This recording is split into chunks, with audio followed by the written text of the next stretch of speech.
overall design isn't exactly an exercise in subtlety, with plenty of the typical adventure-tastic features you'd expect, at least at the entry and the flyline. A bird's beak fairing leads the way with super bright LED headlights in what can only be called an Angry Bird arrangement, because that's exactly what it looks like head-on. Not saying it's bad, just saying it is. Ducati pushes the envelope for its large displacement adventure machines with the Multistrada 1260S. This machines roll with top-shelf features such as riding modes, power modes and all sorts of yum goodness bundled together under the Ducati Safety Pack umbrella.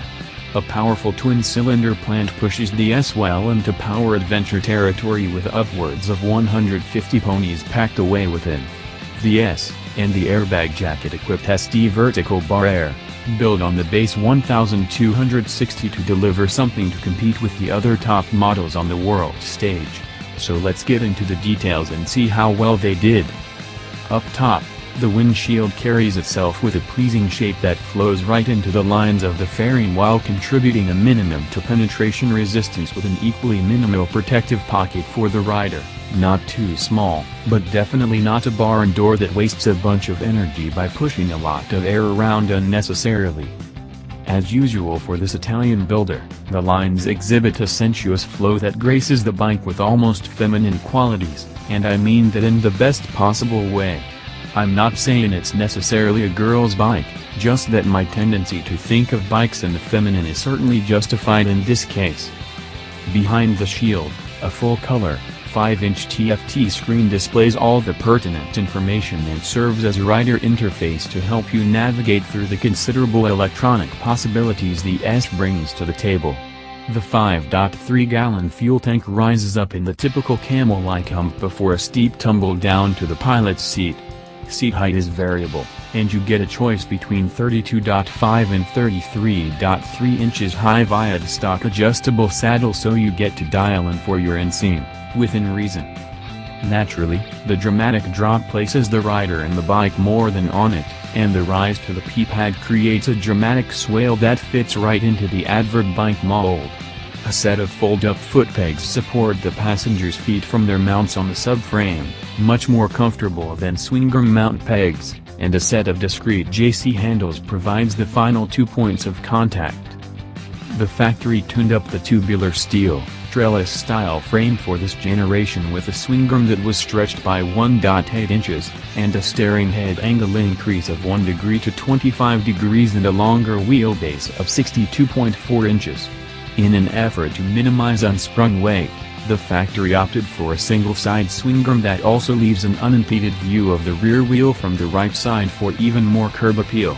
Trail measures out at 4.37 inches, and coupled with the rake numbers, the metrics point to a ride that is marginally more stable than a full-on sport bike and nearly as nimble.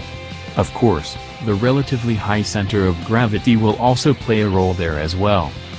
Ducati and Diana's bring the ultimate level of safety to the table with the D vertical bar air jacket vest. This little gem actually detects when you get separated from the bike in what seems like an unplanned manner. It inflates to protect the back, thorax and collarbones. Honestly, I'm surprised more bike builders haven't adopted something like this. After all, rough and tumble guys like professional rodeo cowboys have been using something similar for years. Ducati powers the S with one of its test Astretta V twin power plants. Not only does it use the signature seismodromic valve train that replaces the standard spring closure system with a pull-closed cam, but it comes with the new variable valve timing feature that changes both the intake and exhaust timing in response to RPM changes. This has the net effect of broadening the power band, mainly downward, so you don't have to wind it up to get usable torque.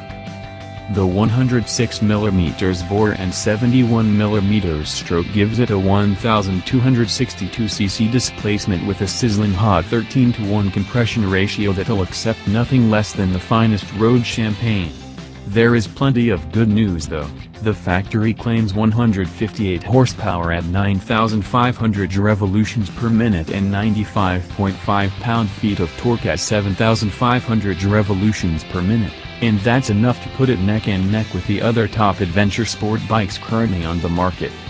The aforementioned fend anglery continues with wheelie control and traction control, plus a quartet of riding modes that allow you to tune the engine's behavior, even to the point of reducing the max output to 100 ponies with the urban riding mode.